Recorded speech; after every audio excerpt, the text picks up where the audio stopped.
What's going on, friends? It's Anton Daniels, and I gotta have a conversation with you guys about Tiege Hanley because you see how the sun is hitting me. This is no finesse, no makeup, no filters, no none of that. This is 100% Tiege Hanley. I use it in the morning as soon as I get up, right after I pray and brush my teeth, jump in the shower, and I'm hitting the streets because you never get a second chance to make a first impression. So even though they're giving you 40% off your first order, 20% off for life, even though you may get a free gift, forget all that, right? Because we would do this even if it was full price because it's worth that much. I'm in the streets, I'm kicking it with people when I see Dusties everywhere. You don't want to be them. You want to separate yourself. And the way that you separate yourself is self-care. Ladies get it for the fellas. Fellas don't wait for the ladies to get it for you. I'm about to hit the streets right now and I'm feeling confident. I'm feeling great. I mean, I already got confidence, but to have that extra boost of confidence, knowing that you've taken care of yourself and you set yourself apart from all of the rest of the sheep that's walking around making bad decisions on a daily basis. And it's reflected in their actions. It's reflected in the products that they use. It's reflected in the people that they follow. And so if you're trying to level up, if you're trying to make sure that you look good, they're going to send you the pack. They're going to give you all of the instructions on how you're supposed to use it. Then make sure you get your Tiege Hanley. Again, 40% off your first order, 20% off for life. Get your free gift. Make sure you tap in with your boy Anton Daniels because Unc is never going to lead you wrong. I would never have you use a product that I don't use myself. Again, they've been rocking with me for a long time. Make sure you get your Tiege Hanley. I love you. I appreciate you. I'm going to holler at you guys later.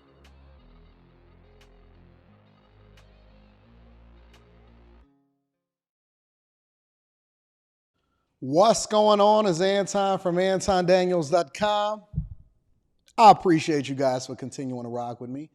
Again, occasionally, maybe once, twice, 3 times later, you may get me giving you a premiere on the Millionaire Morning Show instead of coming to you directly live.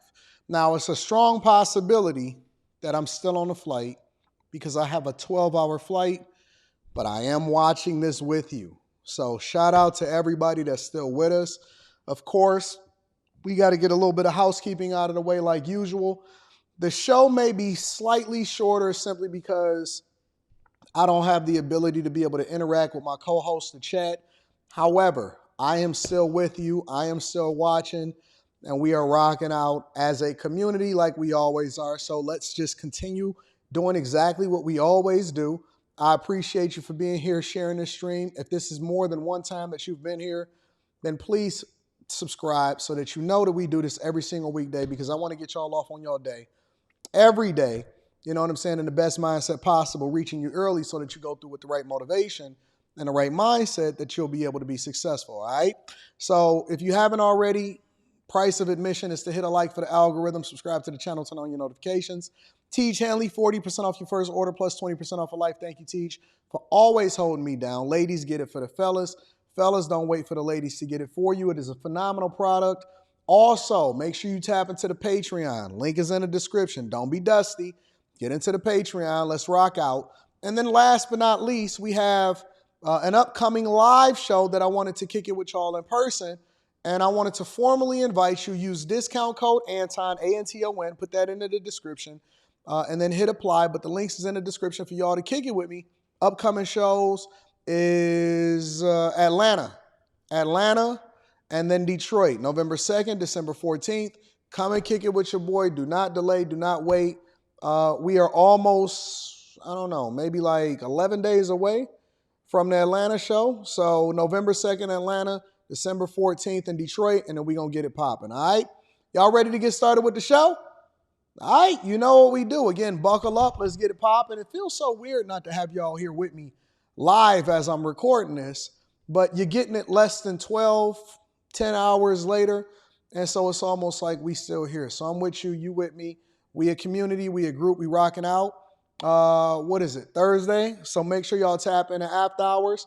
We still doing it in after hours. We in Bucharest, we in Romania, and we going to continue to rock out because we never miss, and I don't want to hear any excuses from any of y'all that's out there making excuses as to why you can't go and get to that bag. Because if I can do it, then you can do it. All right? You know what we do. Quick Hits, ladies and gentlemen. Quick Hits is a segment of the show that we don't necessarily think that we need to dedicate an entire segment to each individual subject, but we definitely want to keep y'all in the loop on what's going on in these streets, man. All right? First things first, North Korea troops is now confirmed to be in Russia to help them fight the Ukraine war. Check it out. Defense Secretary Lloyd Austin now saying there is evidence that North Korea has sent troops to Russia. Austin calling this development serious and warning of possible consequences. Our international correspondent Jason Bellini joins us live now in studio. And Jason, what else do we know at this point? Well, what we know at this hour is that we're expecting today there to be images, satellite images. This is according to U.S. officials who say they've been monitoring North Korean ships that they say are delivering these North Korean troops to eastern Russia, to bases there. And for Ukraine and also for the world generally, this is really just a watershed moment. It was confirmed today by Secretary of Defense Lloyd Austin when he was speaking to reporters in Rome, when he called this a very serious situation. We are seeing evidence that there are North Korean troops that have gone to Africa. Now, what exactly? Excuse me, not Africa, but Russia. What exactly they're doing, left to be seen. Was that a slip up? Wait. Was that a slip up? Let's continue. There are things that we need to sort out. We'll have more for you on that later. But yeah, as we continue to look at this, there is evidence that there are DPRK troops, in Russia. And we may be seeing that evidence soon. The Ukrainian and South Korean governments, well, they've been saying that this has been underway. They've been saying this for weeks, but the top U.S. military official acknowledged this development. That really helps validate these images we're looking right now. They were released by Ukrainian intelligence, and what they're reported to be is North Korean soldiers receiving uniforms and equipment at a training ground in Russia's Far East, Del. You know, it's interesting because you're right, South Korea has been warning about this. Is there any indication, though, as to when and where Russia plans on deploying these troops? Because that, as they say, is a horse of a different color. Well, not from the U.S. They're not saying when and where. But you've got the head of Ukraine's military intelligence telling a respected defense publication just yesterday that he expected North Korean troops to arrive on the battlefield as early as today. And they're being deployed, he said, to the Kursk region of Russia. This is the area where Ukraine says it sees about 500 square miles of territory. This was since its surprise incursion in early August, and President Zelensky has said the point of that incursion was to put pressure on Putin, to try to get him to relocate his most experienced units from Ukraine's east, where they've been making significant advances on the battlefield. And Putin didn't take the bait. So if Ukraine's military intel chief is correct, it makes sense that Russia would be sending North Koreans to help drive Ukrainians from their territory down. This is all interesting. I'm sure that the soldiers from North Korea will probably be fed better. But as an American, I don't want any new wars. And so I'll always bring it back to what our interests are inside of America right now, because we got our own wars within America as far as on the front lines of our homeless crisis. And then you got the migrant crisis. And then you got most of these cities, which just so happen to be blue, are the ones that's going out of business and is about to be filing for bankruptcy soon. And you got Chicago that's combining homeless shelters and migrant shelters in order to try to save money. So that's what's going on with the war over there in Ukraine. I know it's not as popular when it first popped off, but I got to keep you guys informed on what's happening out in these streets. In addition to that, an E. coli outbreak is being tied to McDonald's and is weighing down on its stock. Check it out. Topping the 10 tonight, a deadly E. coli outbreak linked to a popular McDonald's menu item, the Quarter Pounder. The CDC is investigating the Chicago-based fast food chain after dozens of people got sick and at least one has died. Our Jermont Terry is at McDonald's headquarters breaking down what we know tonight. Jermont? Joe and Erica, this is the Quarter Pounder, and it is linked to that E. coli outbreak. You can still buy one here in the Chicago area, but already... Wait. Did y'all just go in there and actually buy a Quarter Pounder to use it as a prop?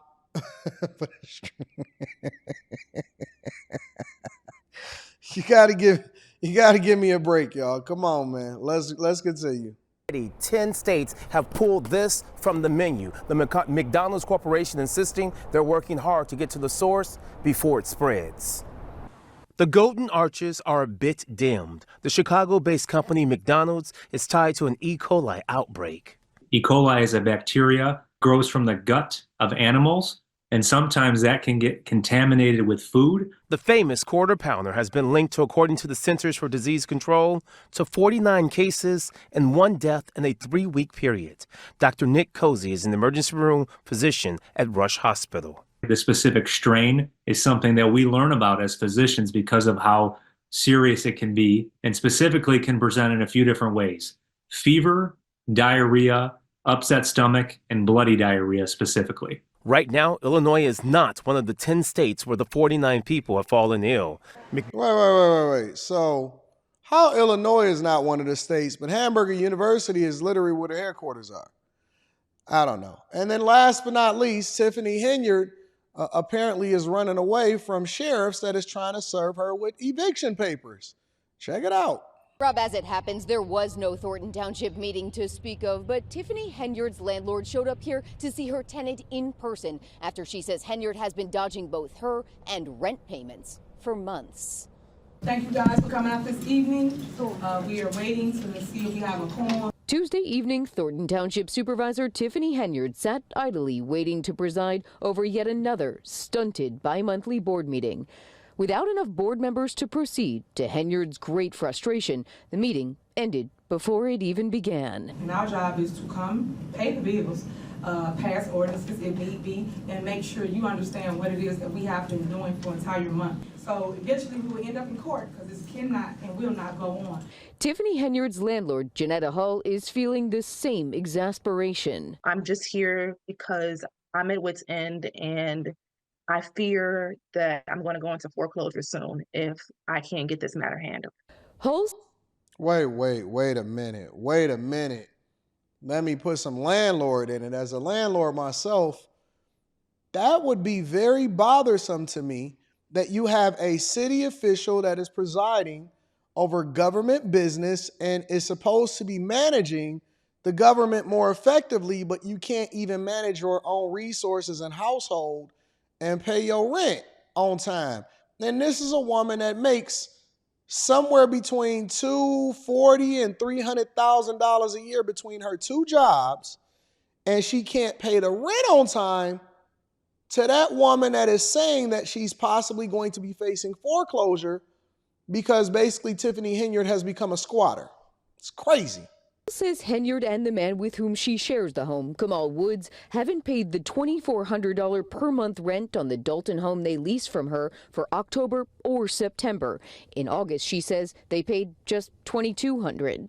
I would have told the judge that she owes me $5,000 in behind rent, plus whatever the late fees are. She would have told the judge, but she says neither Henyard nor Woods showed up for a court date Tuesday.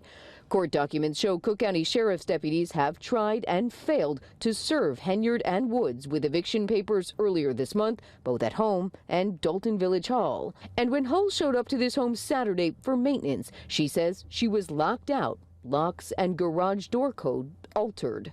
I'm just bewildered because the same things that she's doing to the trustees and changing locks in the offices, it's the same thing she does to everyone. It's not just them. Yeah, Tiffany Henyard, she got to go. She got to go. And of course, you know what my stance is that I believe that you guys deserve her. I do. I think that you guys deserve a good Tiffany Henyard butt whooping on a regular basis. But if y'all wind up voting this woman, because I do believe that this woman could possibly become mayor again. I think she could win it because it's not like y'all had a large voter turnout rate anyway. And so y'all are the ones that then, elect the officials that are in office that ruin your cities and your communities. But she got to go. She would have to go from the city. She would have to flee the state. She got to get up out of there. She can't be an administrator. I also believe that in order for you to preside over city business, you maybe should show or demonstrate a level of financial literacy. Because how can you then manage millions of dollars, potentially billions of dollars, if you are in a larger city, but you can't even pay your rent on time and the landlord is talking about the possibility of getting foreclosed on? Anyways, ladies and gentlemen, that is your quick hits.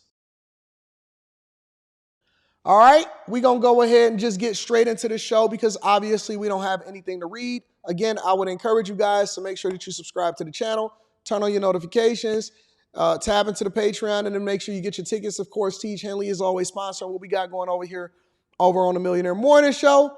Y'all ready to get it started? Y'all ready to get it popping?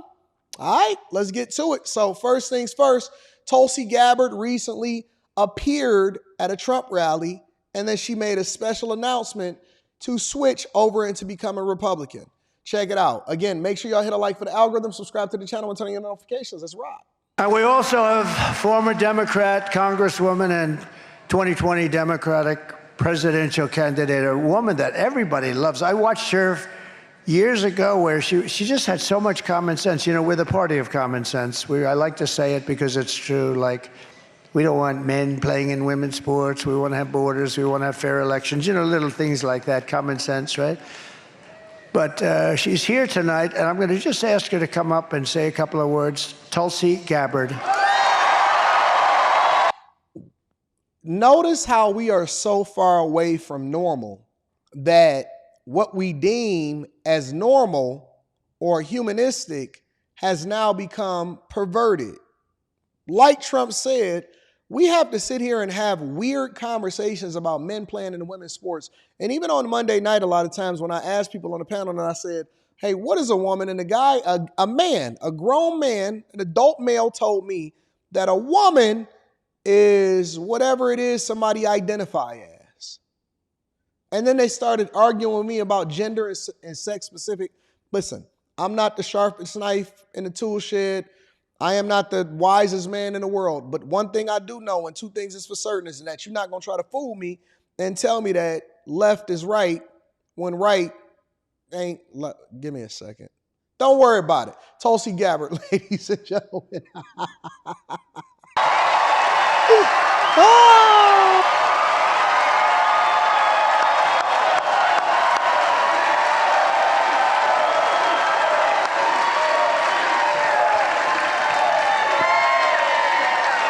See how much of a gentleman Trump is? He pulled down the microphone. Thank you very much. Aloha. You know, I was a Democrat for over 20 years. Today's Democrat, thank you. Today's Democrat Party is completely unrecognizable, which points to the clear choice that we have in this election today. When you look at the party of Kamala Harris, for example, she is anti-freedom, she is pro-censorship, she is pro-open borders, and she is pro-war.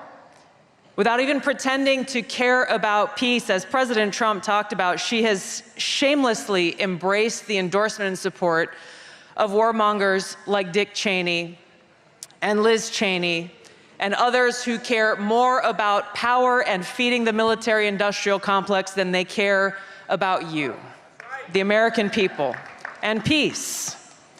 President Trump has pledged to end wars, not start them. And this is why, in the eyes of the Kamala Harris, Dick Cheney Democrat Party, they will do everything possible to try to destroy him. And you know, the worst part about this is that it's true because we've actually seen an example of it when he was in office from 2016 through 2020. And so because we had no new wars, maybe the military-industrial complex was suffering financially. And even though we had unprecedented peace and we had a whole lot of money that was flowing through the United States of America, they want to make you broke. They are the party of war. And it's amazing that Democrats don't even open up their eyes to the truth that's sitting right in front of you. Right in front of you. But we're going to get to it. We got a lot more to get to today. Let's rock. You'll see how they have weaponized the federal government. They have weaponized law enforcement, the Department of Justice. They have done everything possible to try to silence him, to try to remove him from the ballot so we the people don't even have the choice to who we want to vote for. Why have they done this? Because this man has the courage to take them on and root out the deep rot of corruption in the swamp in Washington.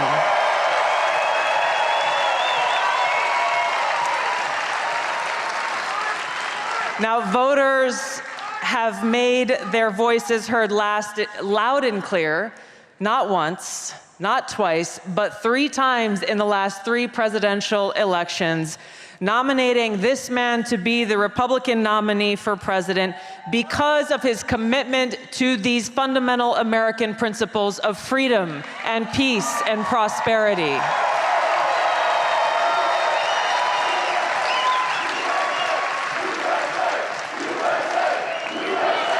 USA. Crowd is loud, ain't it?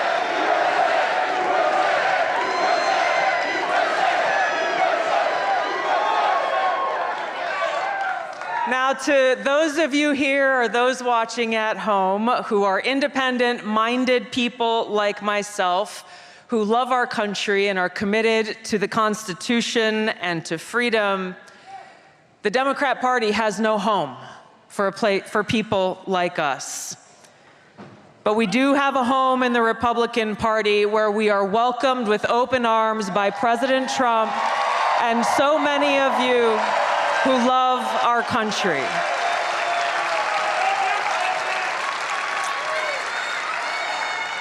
And it is because of my love for our country, and specifically because of the leadership that President Trump has brought to transform the Republican Party and bring it back to the party of the people and the party of peace, that I'm proud to stand here with you today, President Trump, and announce that I'm joining the Republican Party.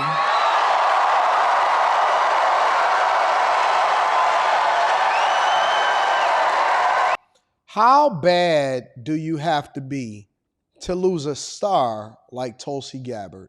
Or has the Democratic Party, which is led now by Kamala Harris, because she's the one at the top of the ticket, has the Democratic Party become so toxic, similar to women catfighting, to where now, because Tulsi Gabbard has become probably public enemy number 2 right after Trump and Kamala Harris's administration's eyes, to where they basically pushed out a rising star in Tulsi Gabbard. Remember, a lot of people don't really know, and maybe I'll go back and do a throwback show, a modern, in real time throwback show, to show y'all exactly how this woman absolutely decimated and destroyed Kamala Harris and why y'all chose not to vote for her in any capacity outside of Biden selecting her to become the DEI hire and vice president that then helped him win the White House, because we know that we all vote based off of identity politics if you get enough push behind you, sort of like a record label. So what the political party of the left did was they handpicked her as a part of the bullpen. We never voted for her. Nobody cared for her. She's largely regarded as one of the worst vice presidents in U.S. history. We seen her say that she was at the table for all of the decisions that was happening within the Republican Party, but yet we still hold on to this narrative and this thought that somehow, some way, she's for us. Somehow, some way, she makes sense to be the president of the United States of America when she was a tie-breaking vote for most of the legislation that we see today that's affecting our lives in a negative way. So, welcome to the Republican Party. I already considered Tulsi Gabbard to be a part of the Republican Party anyway, but to have her officially announce it within days, less than 2 weeks away, man, we are so close to this election.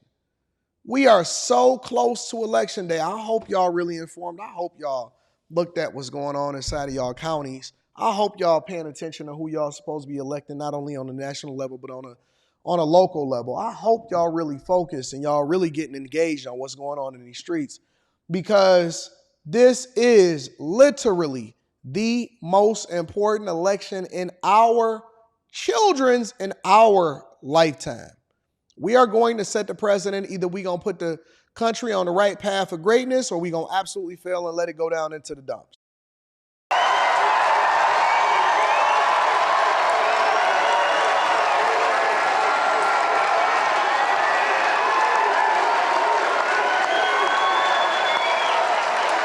I'm in joining the party of the people, the party of equality, the party that was founded to fight against and end slavery in this country. It is the party of common sense and the party that is led by a president who has the courage and strength to fight for peace.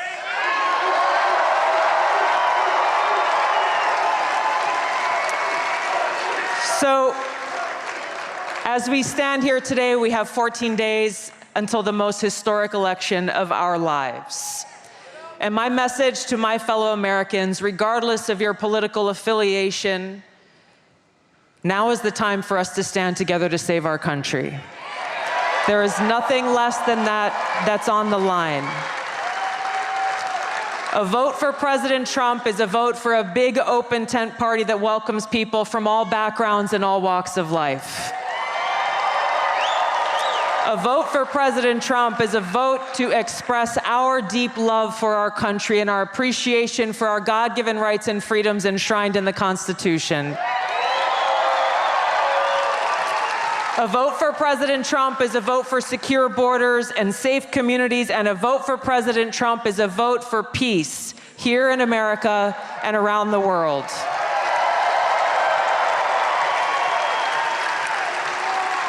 I'm looking forward to casting my vote for President Trump because you are our best and only hope in this election to lead our country toward a future where every one of us can live in a truly free, peaceful, and prosperous nation.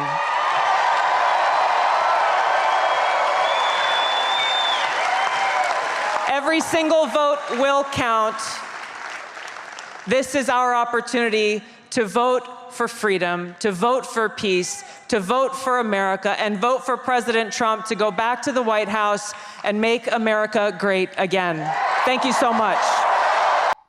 Yo, that's dope. It seems like she's been ratting with him and ratting for him for a long time now, so shout out to Tulsi Gabbard. Now, as a part of the Republican Party, I'm sure when Trump wins, not if, but when he wins, she will be a cabinet member or she will be some form of a significant presence inside of the White House, which is something that I'm comfortable with. Obviously, we have a bullpen that's a part of the Republican Party that's loaded, absolutely loaded. And so I think that that's the best move for him and that's the best move for her. And she absolutely picked the right team. When are we going to start picking the right team? Anyways, let's continue on with the show. So Lara Trump appeared on The Breakfast Club, and I'm not sure why Charlamagne and DJ Envy and The Breakfast Club, who obviously are all biased and obviously are left-leaning and obviously, in my opinion, in a lot of ways displays a lot of forms of racism. But I don't know why they keep bringing up all of the all-stars of the Republican Party. They even brought up Jill Stein as a part of what, the Green Party? Then they got absolutely washed. But here we are. Lara Trump, for those of you that don't know, Lara Trump is actually the wife of Eric Trump. So she's Trump's daughter-in-law that is now participating in helping him to win the election and playing a role in his political career, right? So she obviously went up against The Breakfast Club, and people are telling me that she absolutely washed and destroyed The Breakfast Club. And so I'm looking forward to seeing what she had to say. Let's dive into it. Let's see if we can scrub into the part where she really gets into it. Wake that ass up. At this point, and I've been in this position since March. It's been a wild ride. This is probably one of the craziest times in politics anyone can remember, and so yeah, I'm honored to do it. Your father-in-law has a lot to do with that. Well, you know, actually the RNC committee members have to vote you into this position. Now, I did get a call from him. Charlamagne is so biased. He is so biased and he's so corny. Man, I wish I could debate the dude because he is dumber than a box of rocks, but he always got an opinion and he knows that he's wrong, but he stands on his ignorance real hard. Back in January one night, and he said, I think you should run for this position. And to be honest, I said, I have 2 young kids. My kids are 5 and 7 now. I have a lot of personal endeavors that, you know, I have underway as well. I said, I don't know if this is the job for me right now, knowing how big this election was going to be, knowing what laid ahead of me. But he convinced me to run for it, and then the committee members at the RNC voted me into this position, and I'm honored to do it. Have you been a lifelong Republican? Or? You know, I would say yes. I've always voted Republican, but, you know, politics were never a big thing discussed in my household when I was growing up. I grew up in southeastern North Carolina, and, you know, I think that naturally I gravitated towards more conservative values, but we never really discussed it. But yeah, I've always voted Republican. But let's go back a little bit. Let's find out who Lara Trump is. So okay. You're married to Trump's son, Eric. Yes. Where did you guys meet? And, you know, explain that, break that down so people know your history and where you came from and how you got into politics. Yeah, Politics wasn't your thing at first. No, well, it wasn't anyone's thing with the last name Trump, if we're all honest, for a long time. I grew up in southeastern North Carolina, like I said, and I moved here. I moved to New York in 2007. I actually moved here to go to culinary school. Okay. Of all things. So you're a chef. You can chef it up. Yeah. Well, now don't ask my husband because he gives me a hard time about this. I'm technically a pastry chef. I went to the French culinary. Oh, French culinary. Yeah. So you can only cook the pastries, not the other stuff. Well, I can. Like, he won't starve, but that's not really your thing. Well, now he gives me a hard time because I used to make him like ice cream cakes. I make the ice cream from scratch, the whole thing from scratch. And then he would go on like a keto diet. And on keto, you can't have sugar. Right. So all of it would get freezer burn in the freezer. So I'm like, well, why am I going to go out of my way to make these cakes for you if we're not eating them? Anyway, he'll argue that it was a bait and switch. You were trying to make him fat. I pulled him in. Yeah, you trying to make him fat. And then I stopped making him these cakes. So you're not a chef. You're more of like a baker. Well, yeah. Okay, yeah, gotcha, because they're different. Different, actually. If you look at pastries and pastry chefs, it is based on a lot of chemistry versus a regular chef who's just doing like savory dishes. There's a lot of, you can just like toss a little of this in, toss a little of that. And if you do that in baking, your cake isn't going to rise the right amount or whatever it is. So a little more technical, but. You can already tell that she's incredibly intelligent. You can already tell that, because listen, the Trump campaign and their people and their family is not going to sit anybody out there that don't know what they're talking about. So you can already tell. And this is the part where, you know, they're supposedly getting, hey, familiarize yourself to the audience, tell us who you are and all of this stuff. But what they should be doing if they were smart, if I'm Charlemagne, I'm gauging and I'm measuring, you know, who this person is, because they obviously mismeasured when it came to Vivek Ramaswamy. They was off when it came to Byron Donalds. They off when it comes to a lot of people. So when you see these people pull up and they saying what they saying, you should be measuring them and seeing, okay, is this person that I can test? No, okay, well, we're going to go from there. But let's continue. But yeah, I moved to New York to go to culinary school, and Eric and I met out one night in Manhattan. I mean, it's like, when does this happen? This is back in the day. I had a Razor phone. I won't tell you how long ago that was. But no, I certainly never had any inclination when I moved to New York that I would ever have the last name Trump. I am not a Trump by birth, and I certainly probably did not have the same upbringing as my husband. I think I probably grew up like a lot of people in America. That's kind of good because you can get out whenever you want. Yeah, totally. Yeah. But it's great. And I moved here. I met Eric out one night. I had no idea that a guy named Eric Trump even existed, but you guys probably saw when I walked in. I'm a tall drink of water. And when I have heels on, I'm like 6'2". Oh, so you walked in pumping. Yeah. And he was like, who that? Yeah, well, I saw across the room. I was like, well, who's that guy who's taller than I am with my heels on? I said, this could work out. And little did I know, here we are, gosh, 16 years later. So all you look for is height? That's all it takes? That's what drew me in, Charlemagne. Okay. But it takes a little more than that. And to be honest with you, when I found out who he was, I said, well, I think I'll go out on a date with this guy, and I'll probably just have a story to tell, because you have in your mind what someone with the last name Trump would be like. So he's going to be an a-hole. Right. Like, I mean, to be honest with you. And we went out to dinner, and we... You know, Envy going to throw in his little dumb shot. You thought he was going to be an a-hole. Envy, shut up. Just be quiet for a minute, Envy. Because when I think of somebody with the name Envy, I think we going to let the reputation that he has precede in him. I think simp. How about that? I think simp. Beta. He did not order food for 4 hours because we had such a good conversation going. He was so down to earth. He was, I mean, honestly, I hate to use the word normal, but he was normal and like anyone else I'd ever met. And I was so impressed with all the things he said to me, and our conversation was great. And that's what really drew me in, and that's what it took for me. Hold on, I got one question now. You ate said before you went. I should have. I did not. No, we had some drinks, but we didn't order food. And I felt bad, not to cut you off, Charlamagne. I feel bad because I've been a waitress for a long time, and I know they hate that. They hate that. I said, I hope we leave her a good tip.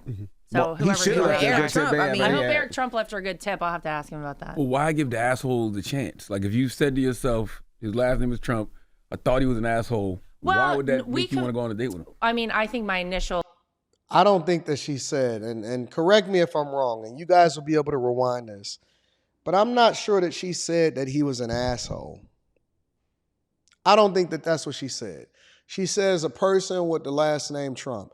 And see, this is why I don't like this. And this is the same thing that you see in the culture and the community. And you see people that are so biased and they're so racist and they already got their mind made up on who you are before they ever meet you, instead of having an open mind and having a discussion. Because one thing that I get a lot of flack from, and this is how I know that the culture is backwards, one thing I get a lot of flack from is if people don't like the person that I'm interviewing or that I'm having on my platform, then they ask me, why you doing this or why you doing? Because I want to know what they think. I want to know what their mindset is. I'm curious as to who they are, and my goal is not necessarily to debate you. You see what happens when I debate somebody. It get a little different. We all witnessed what happened a couple days ago. It's not a debate, it's an interview. It's my opportunity to learn as much as I can and not be in an echo chamber with somebody that I may or may not disagree with. It's not about even whether I disagree with them. It's about getting all of the insight, all of the information in the context. So, as long as they've been on this platform, the Breakfast Club, to see how stupid they are and how ignorant they operate is unfortunate. It's absolutely unfortunate. And it's a case study on how not to use your influence and clout to look like an idiot and get embarrassed by a person that's graced you with the opportunity to be able to come up here and have this conversation with you and accepted your invite and request. But he'll throw underhanded shots, and he never met Eric Trump before in his life. Probably don't even know who he is, but automatically called him an asshole. Okay. All right. Like knee jerk was, this guy's going to be like, I'm not going to like him. But we communicated, we talked on the phone, and he seemed relatively okay. So I said, all right, let me go see what this is about. And yeah. So when did you worked at Inside Edition too, right? I sure did. Okay. Yeah, I have a background in a communication media degree from NC State. Shout out to the Wolfpack. I'm so mad that I ever even supported Charlamagne. And that I bought a was book of with Inside his just Edition to for 5 support years it. until So aggravated, aggravated, escalator ride in Trump Tower. And now my life is politics. How working at Inside Edition as a producer did you not know who he was? This was before I worked there. Oh, okay. Yeah, I worked this is when I was in culinary school. Got you. What year was that? This was 2008. Got you. Yeah. Okay. Yeah. And when did it switch to politics? Because, it was a big, happy entertainment family, and then politics hit. And when you started hearing the politics talk, did you believe it? Did you say, no way, this cannot possibly happen? Walk us through that, because I don't think anybody ever thought that Donald Trump would make it to president. It just didn't seem like, because he wasn't a quote-unquote politician. Yeah. Well, he was friends with everybody. I mean, I think if you look back at Donald Trump's history, he last night we were at the Al Smith dinner, and he was right there next to Chuck Schumer, and he said to Chuck Schumer, who's obviously a Democrat senator, he said, I gave Chuck his first check ever when he was running for like assemblyman or something. So yeah, That's why Chuck was laughing so hard. Remember we asked why Chuck was laughing so hard? Chuck was laughing, boy. And they all turned against him. The very people that he supported, they all turned against him because he ain't nobody loyal. Nobody is loyal in these streets. Everybody is dirty. All of them eventually turned against Trump because nobody is loyal. It's dirty. Dude gave him his first check and he forgot where he came from. So I don't trust nobody, man. I don't be liking the optics of that. Only reason I say I don't like the optics of that is because when you hear people like Chuck Schumer say things like Trump is a threat to democracy, but then you're sitting next to him yucking it up. Why would you be yucking it up with somebody who you consider a threat to democracy? Well, you have to ask yourself that question, don't you? Maybe it's all scare tactics. Maybe it's a lot of fear mongering. Charlemagne. What I can tell you is I know Donald Trump. I have known him for 16 years, and Chuck Schumer's known him a lot longer than I have. And I think he knows full well he's not a threat to democracy. And you don't even have to take my word for it. Look at what he did when he was in the White House. Like, there was never any threat to democracy when he was in the Let me guess, he gonna bring up January 6th. Let me guess, he gonna bring up January 6th. White House. There was and an I would attempted actually coup of the country. Well, that you can argue that a lot of different ways. Peacefully and patriotically make your So voices heard is not an predictable. attempted People like coup. this, you could just walk them right into the trap and let them fall in and let the bear eat them. What was a coup was when they replaced Joe Biden with Kamala Harris, who was not elected by anyone to run for president. There are 14 million people who voted for Joe Biden to be the nominee for the Democrat Party. And if you want to talk about a real threat to democracy, I would argue that. That wasn't a But coup, Laura, though. did anyone die when that happened, though? Oh, no, not even that. Well, she was vice president. So The only person who died was a woman who was there actually very supportive of Donald Trump on that day. That's still a life loss. I'm just saying No, the it's terrible. The comparison is a bit We could go down the drastic. line of people dying in a lot of different circumstances, and I would argue that list could get very long for the Democrats as well. But But she was vice president. She was on the ballot. People did vote for her. The delegates did vote for her at the DNC. But would you, as I'm going to assume a Democrat voter for a long time, unaffiliated voter, Lies, lies, lies, lies, lies, lies, lies, lies, lies. Oh, and then people like this, they always try to, excuse me, they try to justify that argument saying, well, I didn't like this person as a Democrat either, and I didn't like that person as a Democrat either. If you were a Democrat, maybe a Democrat here, would you guys, if you had the option to vote for someone other than Joe Biden to be the representative for you on the Democrat ticket, have chosen Kamala Harris to be that person? Yes. I would have chosen Kamala Harris. Lies. Because if they would have, then why didn't they in 2019? Come on, man. Come on, bro. She dropped out. She got washed in the 2019 debate by the person that we just did a review video of Tulsi Gabbard. Stop the cap. I can't stand people that lie to your face. Just stop. It ain't even that deep, bro. Just tell the truth.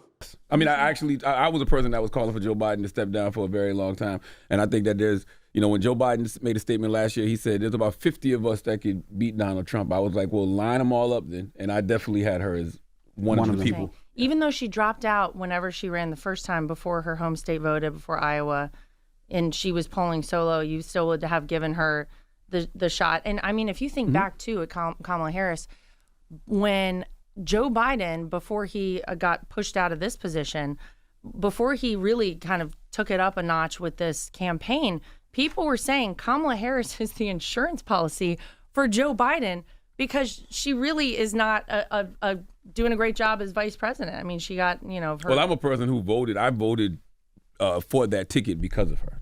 Interesting. Yeah. A lot of people did. Yeah. Yeah, because that's your friend. We've got a ticket coming up very soon and a vote very soon. It's early voting in a lot of places right now. But to answer your question, I know we kind of got sidetracked. Yep. But in politics, none of us in the family had obviously any experience in politics. But I had heard my father-in-law a lot, very upset about what he felt was wasteful. He felt like we weren't focused on America, that we were sending jobs overseas, businesses overseas, that the federal government was bloated and overspending. And he said, this isn't right. This isn't the America that I grew up in and that I think we should, have as a great future for this country. And if you go back to an Oprah interview he did, I believe in the 80s, she asked him, would you ever run for president? And he said, only if things got so bad I felt I had no other choice. And I feel like he thought the country really was on a bad path and he wanted. And it was, and we were booming when he became president of the United States of America. And Oprah turned on him too, and all of the rest of these people. And so all of a sudden it became Trump is racist, bad man Trump. Prior to 2016, everybody was rocking with him and everybody loved him. But it was the time that he decided that he wanted to do something better for his country instead of just for himself. And at that point was when everybody turned on you, similarly to how they do it in everything else that happens in life. It happened in the biblical days. It's happening with Trump. It's happening all across the board. And we forgot who we are because we so busy hating and voting based off of identity politics. But she's absolutely right about her identification of who Trump is and who the people are that turned on him as a result of it. Wanted to help bring it back. And so right before his famous golden escalator ride, we actually all sat down as a family. And I'll never forget this because it was one of those moments where, looking back, I say, gosh, he really had such good insight into what was about to happen. We all sat down as a family for dinner, and he talked us through, I want to do this. This is definitely something that is real. Mm-hmm.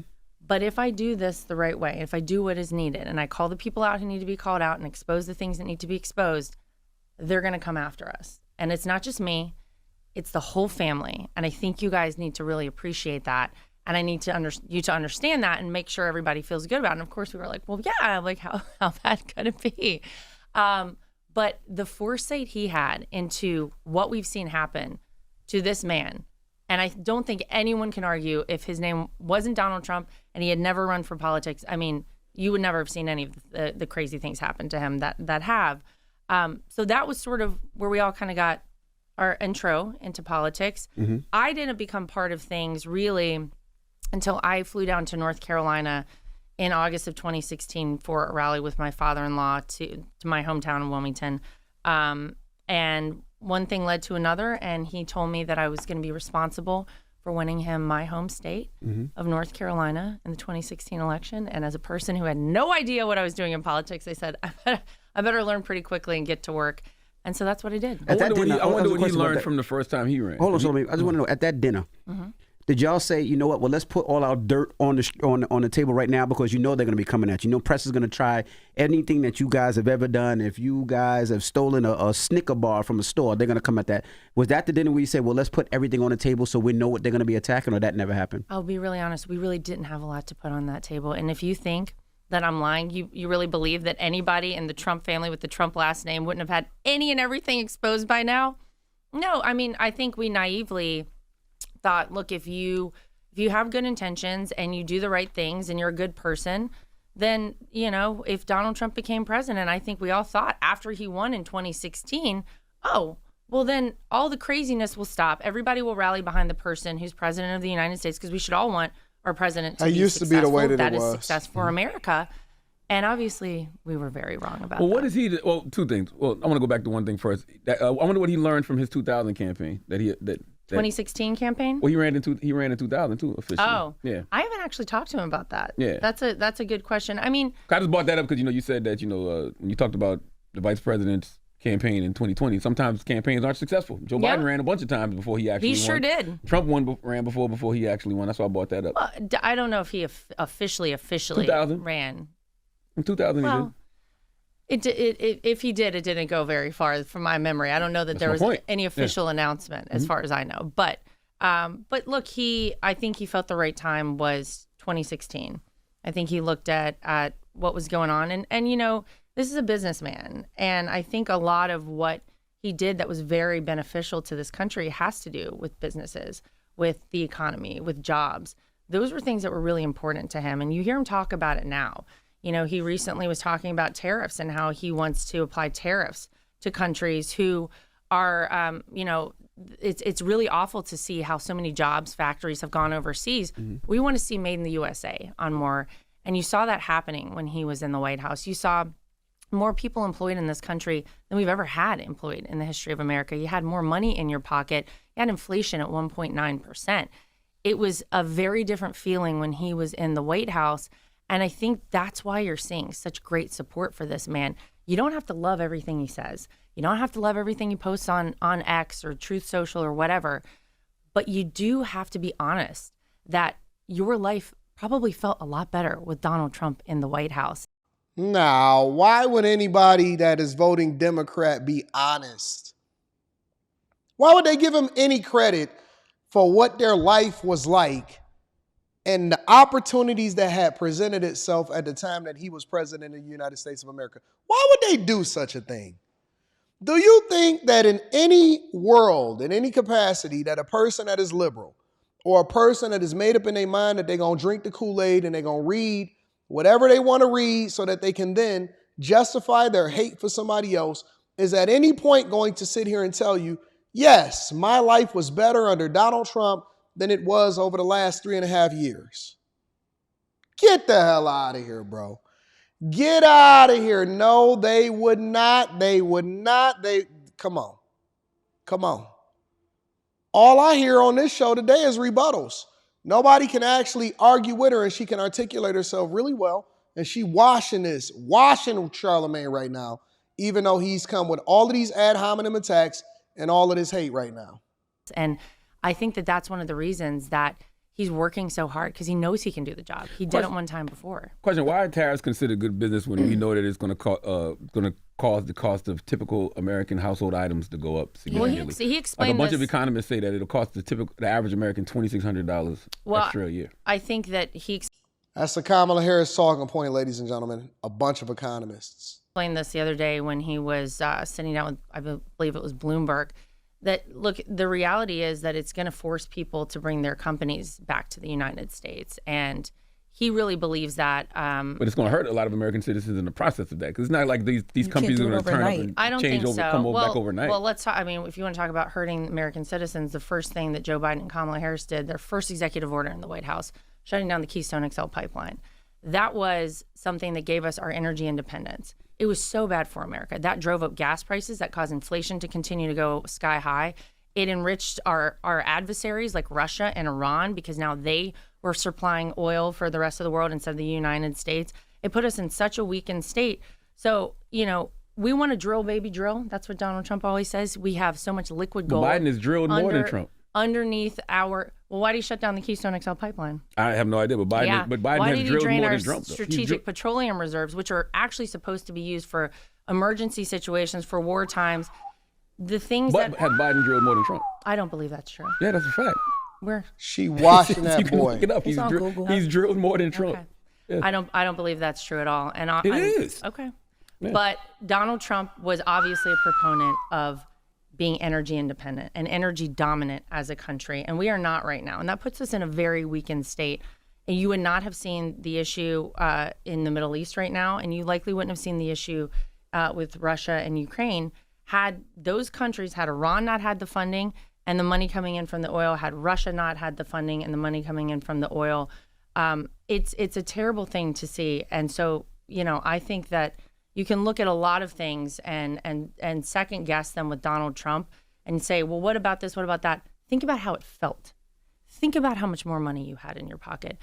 Think about so many people were finally able to go on a vacation for the first time when he was in the White House. And those are real tangible things. And right now, life is very hard for so many people in this country. I travel all over the place, and I constantly am in airports and restaurants, and I constantly am approached by people who say, I cannot afford not to vote for Donald Trump. And I think they really mean that. And whether you look at our southern border, the influx of people who've come in this country, it's detrimental to so many aspects of our society.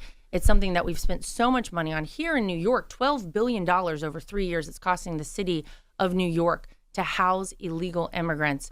And so I think whenever push comes to shove and we're looking at this election right now, there's so many people who might not love everything Donald Trump's ever said, but they certainly want to go vote for him because they want their life back. They want more money in their pocket, and they want a safer community, and they want peace agreements. There's a lot of people. I wish we had the time and the capacity to look at this whole thing and just make it about Lord Trump, because Jesus, this woman is beating them down and she is hitting them with facts after facts after facts, but we got to move on. Let me see if Envy got a little bit. Let's play a little bit more. People that say that, Hold on real quick. I do want to just note that inflation is down, though. It's coming down. It's like the 2.5%. It's coming just down, that the but prices it's not are still down. so elevated. But wage growth has not kept up with the rise in inflation, and it's causing people to really hurt. I don't even think he understands how inflation works, but we're going to let her answer and see how she responds. Around this country, they really can't make their basic ends meet right now. I mean, inflations are down, but the prices are up. I mean, whose fault is that? That's more so the corporations than it is government. Prices are, say that again? Inflation is down, but the prices are up. Inflation is not down nearly enough. You can bring 2.5%. You can bring inflation down significantly, and I think if we had an energy independent country, it would really help. Let me help y'all to understand how inflation works. Let's stop it there. This is how inflation is works. So you can say, well, inflation is down. What are you talking about? Okay, so they've gotten it down to under 3%. But over the last 3.5 years, year after year after year, it was closer to 10%, which was unprecedented in our lifetime. So let's say that it did like this one year, and then this the next year, and then this the next year, and then it just did like this. Because now, year over year, inflation is only at 2.5, 2.6, 2.7, 2.8%. So it did like that, and then it did like this. Okay, so inflation is down. No. But we don't have deflation. So what happens is your wages didn't go up as fast. And so just because inflation is doing like this, that doesn't mean it's going back like this. You see what I'm saying? So wages and wage growth and opportunities didn't keep up with inflation. So now that it's leveled out, doesn't mean that you don't have a total inflation above 20% during their presidency, which is still leaving you at a disadvantage because your wage growth combined with the fact that people are losing their jobs and getting laid off and they already didn't have enough in order to survive or feed their families or pay all of their bills, or they had to downsize, or they had to move in with their parents. When you see people like this that have conversations that have no insight as to what they're talking about or no information and don't understand what they're talking about, they make themselves look like fools to people that do. And sometimes it's even best to let them talk so that they can, look even more foolish. But neither here nor there. That's Lord Trump, everybody. That was phenomenal. Man, I wish I could get into that, but next time, maybe tomorrow. All right, so let's move over into the next part of the show. Al Sharpton. Al Sharpton was questioned and asked, is Kamala Harris losing support amongst black men? I'm going to spend 10 minutes on this, maybe 15. Make sure y'all hit a like for the algorithm, subscribe to the channel, and turn on your notifications. Let's see what he had to say on MSNBC. Joining us now with more is Reverend Al Sharpton, president of the National Action Network and host of Politics Nation right here on MSNBC. Rev Al, it's always a privilege to see you, my friend. I want to thank you for being with us this morning. Just wondering, what stood out to you most from your interview with the vice president? Well, I think what stood out most was her being very clear that she was going to work to earn every vote.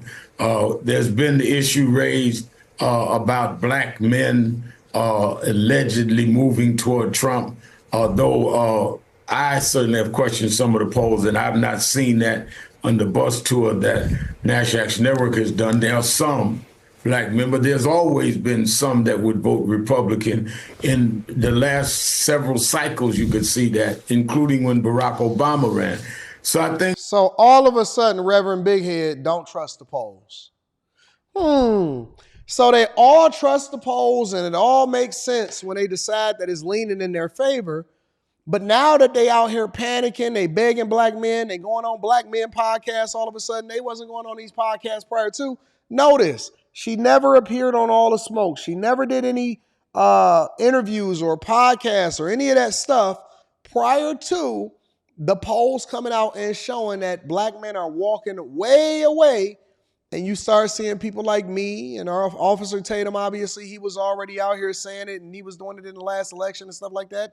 But when you started seeing a large amount of black men that revolted, especially after Obama came in and said what he said, all it did was made us more divisive. And I could have told you leading up to this election that black men was completely out in their own, and they was doing their own research to better understand exactly what they wanted to do, and that they were going to defect away from the Democratic Party because it didn't serve them. It absolutely didn't serve them. For her to emphasize that I'm not taking anything for granted, I'm going to earn it, even though I dispute what they're trying to allege, I thought that stood out. I also think that it stood out that she sees herself as one that is trying to help people on the ground. Because I said a lot of people don't understand Beltway talk when we say that Inflation Reduction Bill or infrastructure bill. What does it mean? And she broke down exactly what will go to people. And I think that's a real concern, that people want to know, what does this have to do with me? So I thought it was a good conversation. Yeah, and, Al, I want to kind of play for you a little bit of what she told you, play for our audience, a little bit of what she told you about her efforts to garner more support from black men. Listen to this. I must earn the vote of everyone, regardless of their race or gender. And what can be frustrating sometimes is to have journalists ask me this question as though one should assume that I would just be able to take for granted the vote of black men. I wonder if she takes for granted the vote of black women. Yes, she does. 100% takes for granted the vote of black women, because black women are coming out in mass, and the first thing that they did was Women for Kamala Harris, AKAs for Kamala Harris, the Divine Nine for Kamala Harris. I wonder if she takes for granted the vote from the sorority that she's a part of that's going to vote for her because they want to stroll to the polls. Come on, man. I think that's actually an uninformed perspective, because why would black men be any different than any other demographic of voter? They expect that you earn their vote. Al, it's so she was so clear on this, and the fact that one should presume that any candidate would take any vote for granted. Do you buy into this narrative, Al, that the vice president is losing support within the black men? Absolutely not. I mean, as I said, if you look at the data from going back to the 60s, there's always been a percentage of blacks, black men included, that voted Republican. There is no data that says that is going to be more of a black vote Republican this time. I think that this is part of the misinformation that has been put out by the Trump campaign. Well, nope, it ain't being put out by the Trump campaign. It's put out by independent journalists and independent content creators that are deciding that they no longer want to align with the Democratic Party. And more importantly, more important than a poll is what I see happening on the streets. And as a person that is doing street interviews, a person that's talking to people every day, a person that's a content creator, a person that pays attention to the comments, a person that's looking at my demographics and things like that, I can tell you that you guys are very much in for a rude awakening come November. Boy, it's going to be crazy. But let me also add, what has Donald Trump done to say he's going to earn these black votes? He just keeps saying, oh, black folks love me. But what does he propose? He said that they saw my mugshot and they related to that. He's going to sell them a Bible for $60 that Gideon gives out free. Where is Donald Trump's policy for black America? She laid it out, from child credit to dealing with health care to dealing with HBCUs. What is his black proposal? Boy, he don't have to have a proposal, because he already have a track record of making sure that he provide, protect, and continue to assist everybody, which also disproportionately affected black people and black culture in a positive way, which is why we then say that we do want to go back to 2016 versus 2021. It is a completely different landscape, and it's a completely different view.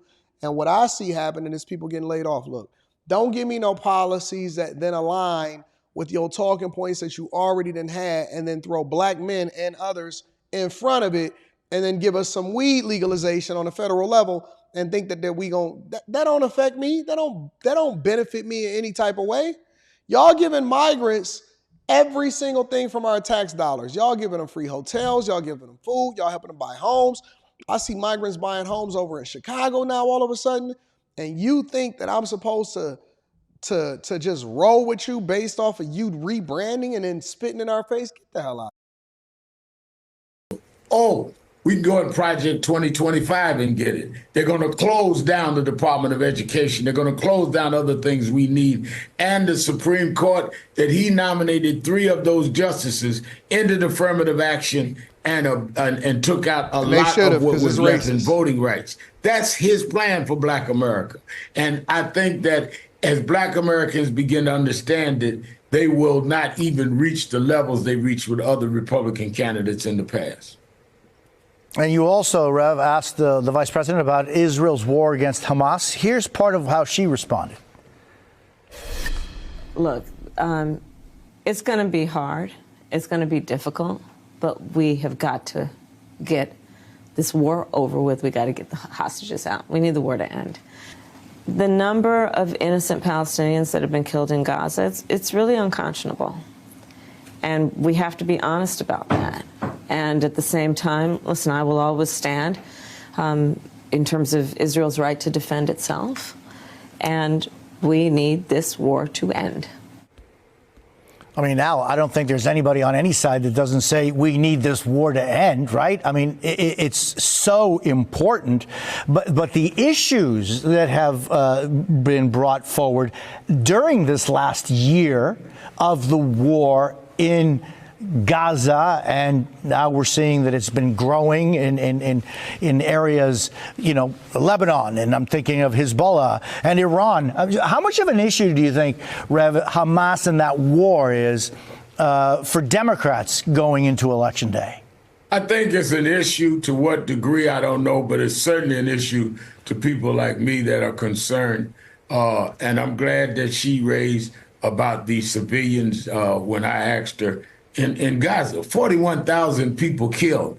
I denounced, and most civil rights leaders did, when Hamas had the attack on October 7th, and you saw 1,200 people dead.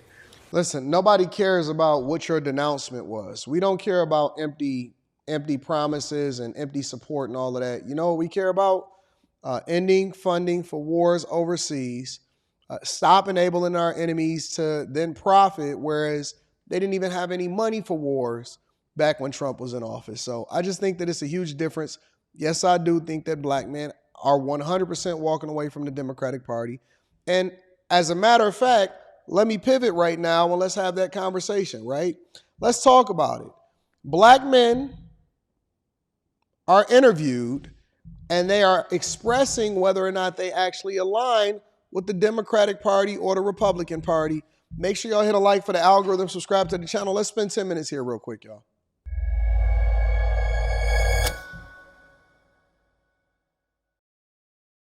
I think they assume that we're all stupid.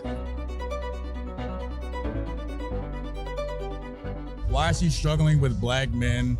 I feel like her message is disingenuous. She's trying to pander to black people. Just tell us she has a lot of issues underneath her administration. Just be honest about it. Black men aren't a monolith. We vote based on policies too. We don't base on identity. And when she starts to realize that and not trying to play our identity up so much, she might do better. Well, because a lot of her policies don't make sense. It just don't add up. As far as immigration, a lot of the things that her and Biden have done just don't make sense. I feel like she coming back on some, here I am now. Where would you? All of these people are in Detroit. All of these people, that's Detroit right there. I actually catch the train a lot of times right past that. That's the Huntington Center, formerly known as Cobo Hall. All of those people are in Detroit. So when they sit there and they tell you, no, Detroit, no, Michigan, no, Metro Detroit, all of these places, these swing states, we ain't a monolith. I know it's a lot of y'all out there simping.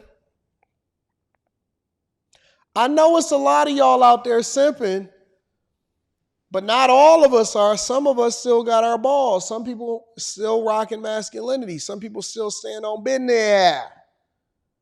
Some of us still stand on business when it comes to what we actually advocate for and the best for our country and the best for our daughters and the best for our sons and the best for our future. And you can't get me by saying that you're going to decriminalize weed at the federal level because I don't smoke. You can't get me with some mythical loan that's a possibility of forgiveness. What are you talking about? What? You can't get me by then pitching me something that's already in existence with child tax credits or some other bull crap. Look, nobody in the black community is looking for a handout as far as black men is concerned.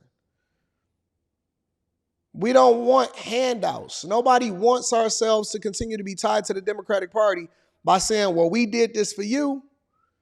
We don't want our women leaving the household. We want to update the family court laws. We want to update to our pocketbooks for us to be able to have the jobs that then pay us a lot, not have to protest for the jobs that would then be eliminated eventually with automation or things that's not beneficial to us. We know what we want. We know what's happening. We ain't grow this old in order to just be ignorant, completely ignorant about the whole situation. We know exactly what we want. And instead of them asking us what will be best for us, you know what they did? They sicked women on us, and then they sicked Obama on us. And Obama says, now I hope that you guys, the brothers, wouldn't reserve their vote because she's a woman. And don't make me get Michelle on you. We don't care. You can't send no Obama out to us. That ain't our daddy. You know what I'm saying? No, we not stupid, and we know exactly what we want. And you ain't offering it to us, and you never cared about what we thought while you sitting there acting like you actually cared about our vote. You never cared about what we thought because you automatically thought that we had it in the bag. 4 years ago, 3 years ago, you wasn't around. We just not seeing you pop up with a Megan Thee Stallion on the acting like we supposed to just like accept that. No, we can't accept that. That ain't how it is. And then you vote for transgenders. I don't believe in it, but it is what it is, you know. But you ain't helping the black woman or the black man. To me, you just helping anybody that's in your party. We recognize what Kamala Harris is doing right now. I don't think black men can relate to Kamala in any way. Trump's a businessman. A lot of black men want to be entrepreneurs. They can relate to Trump in the way they want to make money. They want to have a business, and Trump is really supporting business owners and just the everyday American. I don't see Kamala doing that. I think they assume that we're all stupid because they don't even really come out and campaign really in Detroit because they feel like they have our vote already. We tired of everything that's going on in the last 4 years. Her policies, she have none. Keeping men out of women's restrooms and sports. American energy, keeping us out of wars. I can keep going. That we are a monolith, and then they can give us government stipends and marijuana to make us happy. Isn't that what you said on that podcast? Yeah. So, hey, check it out though. Hey, here's the tripped out part about it. You know what I hear from women a lot of times that then say, "What more do y'all want? What more do y'all want?" And then I hear from men that throw ad hominem attacks because we not voting and we not sipping out and we not following y'all to the polls, but we have the ability to think for ourselves. You know what I hear from people? I'm gonna be absolutely honest with you. This is what I hear. I hear y'all only voting for Trump because he gave y'all some stimmy checks.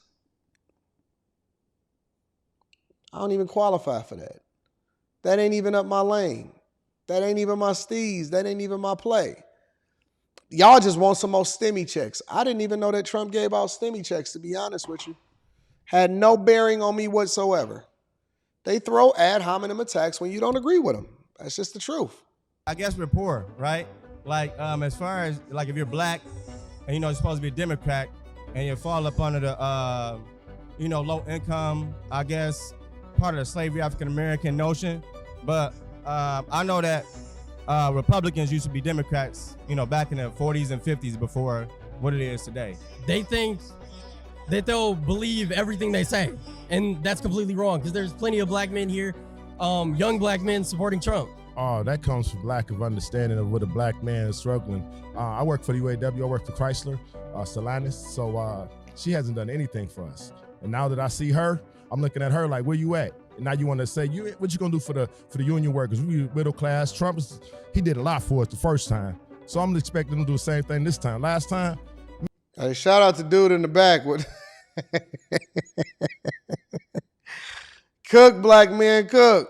Maybe you know situations that I thought that you was gonna come through. You said, well, as a black woman, I thought you was gonna be like, hey, I got the black man because he gonna help the black family. But you ain't done none of that, so I don't know. Black men are not stupid. We are not stupid. They think that we stupid. They look at us as fools. They don't value our vote the way that they should. Then they're going to pay for it. They're going to pay for it this November. It's going to be so wild. And people don't even see the wave of red that's coming. They have no clue. And then I see women on the internet and they saying, well, whatever, skip it then. Y'all just want him as y'all daddy. Y'all just want Trump as y'all daddies. You don't care. You just need a new daddy. All right. I got you. Keep thinking that. Keep taking us for granted. Keep on going your own way. Keep doing your own thing, thinking that you got it. Cool. I'm with it. We cool. We with it. Y'all wasn't listening to us before. It wasn't a conversation that y'all wanted to have with us before. Remember when we was having conversations with y'all about relationships and y'all would say, we would say, what do you bring to the table? And you say, I'm so tired of this question. Or you would say, I am the table. No, you built like a table. And that's cool. And I'm with it. But don't ask us what we think. Don't ask us for insight. Don't ask us for our vote. Don't ask us to participate in the election process. Cool. We just going to see you at the polls in November. While you strolling, we going to roll to the polls. All right? Let me pivot to one more thing before we get up out of here. I wanted to review this video and shout out to Officer Tatum. Shout out to Officer Tatum. I wanted to review this video because I thought that it would be interesting because it came across my feed and somebody sent it to me, but it came across my feed recently after somebody had sent it to me. And he's on this debate tour as a part of Turning Point USA. And it's this black man that's a liberal, since we're going to go ahead and keep the theme. It's a black man that's a liberal that wanted to challenge him in a debate that basically wanted to run in the Victim Olympics. And I thought that it would be interesting if we would review this. So again, make sure y'all hit a like for the algorithm, subscribe to the channel, and turn on your notifications. Let's get to it. Black people in America don't have wealth like money down. And a teacher for Tatum story description.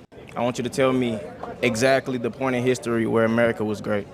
You know, As it's a funny. black man. Point to me a time in history where America wasn't great. Tell me where it starts. The birth of America? This America wasn't built great. On murder and thievery and deception. What do you mean? Now let me explain this to you real quick. This is for everybody to listen to. Everybody always have this perception that we shouldn't acknowledge America as being great. America started at a certain point and grew and came better over time. No country that you know of was 100% perfect at the foundation. No country. You no didn't answer my country in the question. world. No countries in Africa, no countries in Europe. You can name it. Everybody started at a certain point, and it became greater You over didn't time. answer my question. Ever since you've been alive, America has been the greatest it's ever been. You think so? 100%, brother. You can name somewhere else that's better than America. And why don't you live there? I'm not sure. I know you're not sure because they don't exist. Show me somewhere else that's as diverse as America.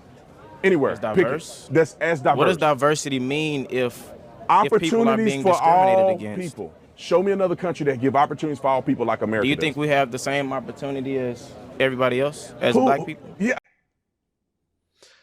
You standing on a college campus with your dreads out, with a red dread, with a Bone Thugs and Harmony, earring in your nose like you Tupac, chain on, with your arms out, arguing back and forth on a college campus with white people surrounding you.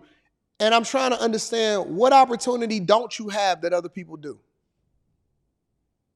It's people that come over here into this country, and this is why a lot of times people that's from other cultures, they look at us as lazy. They say, man, these people just want to run in the Victim Olympics. They don't really want to work. They don't really want to run it up. They sitting on a college campus, can pick any curriculum, can become a doctor. They can become a developer. They can become some sort of engineer. They can become it's all based off of their effort, but they so busy wanting to run in the Victim Olympics. He's sitting there with his lineup on and his earring in his ear, and he talking about being a victim. Get the hell out of here, bro. 100%. With a 200-year economic head start on us and no What's reparations. stopping you now? Aren't you at this university? Yeah. You're at the university just like all these white people. Mm-hmm. How's that any different? Can't you? I want you to go two blocks that way and tell me where they at. You can read. You can go to class. Mm-hmm. You can make good grades. Mm-hmm. I'm hoping that you're making straight A's. Mm-hmm. How is America stopping you from doing that? And No, how it's is not it stopping me. you from being prosperous enough to go down the street and make a difference in your own community? How's America stopping you from doing Why that? is it my responsibility to make a difference in my community that was sabotaged from the start? Let's go back to the foundation. Do you think the CIA planted drugs in our communities? They didn't make you sell it. Do you think they? No. I agree. Do you think they burned down stories of how black the CIA, businesses? Do you know what Black Hollywood is? Let's go one at a time. I've heard stories that the CIA planted drugs in the inner city communities. Not every black community, but in some. They still don't make you go and sell drugs to your brother, do they? Why are you not selling drugs right now? Because it doesn't make sense for you to do that. You have an opportunity to go to a university, get an education, and make yourself better and make your family better in the next few generations. Nobody's stopping us from doing that. I'm sitting on campus right now, and all these people are listening to me. You know what's stopping What's stopping me? Money. In America, what's stopping you from making money in America? What the f is not stopping us from making money? You what go the to the fuck same do you university as mean? all these white people. How you got it different? Exactly. You said what? Excuse me? We're in debt. That's our your fault.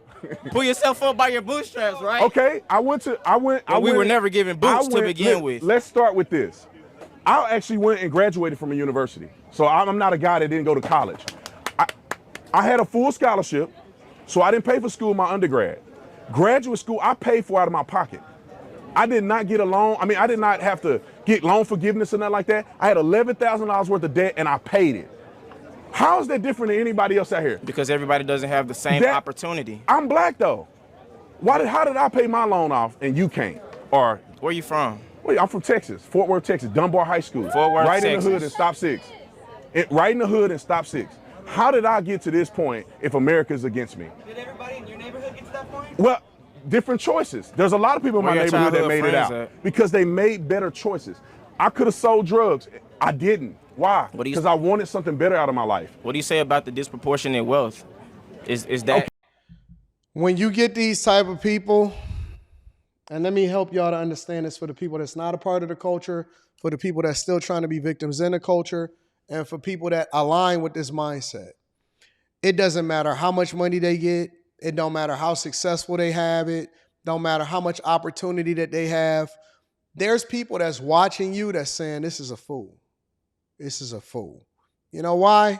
Because no matter what, and he's never experienced any racism in real life, and he has the freedom and the opportunity to go and do whatever it is he want to do. You can work as many hours as you want to work. You can study as hard as you want to study. But they so busy looking out the window instead of looking in the mirror. They so busy paying attention to what everybody else got or what they perceive everybody else to have, especially in this social media era, that they not appreciative and they don't take advantage of what's right in front of them. Most people, 99% of people that is alive today in this country, that is under the age of 60, whatever it is that their life became, chances is it's because it's a self-inflicted wound or they chose to do the right thing. It's all choice. I didn't sell drugs. I decided to get married early. I decided to be intentional and not have no children out of wedlock. Life hits me too. Even the Bible says it rains on the just and the unjust. Listen, most of the white people that I know are poorer, way poorer than me. What head start do they have? And how do I have the privilege to then be able to hold them accountable for things that they don't even know what happened in the past as far as who their ancestors are? We so busy running in the victim Olympics, but not me, not the chasers, not the people that subscribe to this, not the people that's a part of the bag chasers and the Patreon, not the people that's coming to kick it with me at the show. You know what we do? We running it up. We going to get that bag. We taking care of business. This is every talking point that he's giving you. It's not even something that he's experienced. This is something that's been planted into him. You know how I know? Because it's the same talking points that everybody else uses on the internet in order to justify their argument, but they have no real life experience in it. This is the only place, black community, racism, culture, it's the only place where you can exist and become a victim without actually having to go through it. We qualify people to become financial gurus or we call them a fraud. You qualify people to say you a gangster or we call them fake. We say that people that get caught rapping something that's not in their rhymes, we say they a studio gangster, CB4. You can't even practice law or you can't go and represent an attorney or represent a client as an attorney without a license. You can't practice medicine without a license, without going to school, without being successful, without getting the good grades and accepted into a greater university. This is the only place where you can become a victim without an actual crime perpetuated against you. It's crazy. Okay. Does that not matter? It's about culture. How much money do you save? I don't know. I'm in debt, bro. You in debt. How much do you invest? I don't know. How did you get into debt? Who chose to come here? Me. Well, that's you laid it out. Now exactly. I chose to go to a community college in order to minimize the amount that I had to pay per credit hour. He chose to go to that university. When you come here, for every college student here, this should be an investment into your future. Right. Anybody that know anything about making money knows that you have to invest to get to the next step. You may be in debt. You may be in debt to make an investment to get to the next step. So if you do this properly, this is a debt investment to make more money in the future. If you come here and clown around and take a major that won't put you anywhere, then you just got into debt for no doggone reason. It's a cultural thing. Black people in America don't have wealth like others because they choose not to generate wealth through investments and passing their money down. Who's teaching us to do this? We should teach each other to do it. Why does somebody got to teach? You want the white man to teach us? We learn everything else that we want to know from everything else that we want to do when it's convenient for us. Hey, go Boss Man D-Lo. Hey, what's Mr. 17.5? How much is a key? How much is a quarter key? How much is a gram? We figure out anything. We memorize lyrics. We play video games all day. We do what we want. We get all of the hoes if we want them. We do what we be on the internet all day and we look at BS instead of looking at things that's fruitful. Well, not the chasers that's here, but instead of looking at, most people look at things that's not fruitful for their lives because they're so willing to be entertained and they are, man, listen, I'm done with the victim Olympics. Let me see if there's anything else that this guy is actually going to say that makes sense because Officer Tatum is cooking right now. Is that what you're saying? I mean, hell, teach us something. Okay, no, you could teach something. You got a college, you could get a college education. When you have children, teach your children. So basically help yourselves. We know you have this 200-year head start. That doesn't matter, bro. You don't have nothing to do with. You don't have nothing to do with that. Oh. You don't have nothing to do with that. I thought you said one at a time. You don't have nothing to do with that. I don't have nothing to do with what? The 200 years that you're talking about. Yes, I do. Have you ever heard of generational trauma, generational wealth? My people don't own anything. Where you come from? Well, you can't help people that decide that they want to be victims for the rest of their life. That's just the way that it is. You got to let them fall. You got to let them be what they're going to be. And it is what it is. Listen, I love y'all. I appreciate y'all. Hopefully y'all watching this with me at the same time. And you continuing to get the value. You know we don't miss. Make sure that you tap in tonight, not as the recording of this video, but as of the watching of this video. Tap in tonight, after hours, we getting it in. I love y'all. I appreciate y'all. Y'all the greatest audience on earth. I'm going to holler at y'all later. Peace.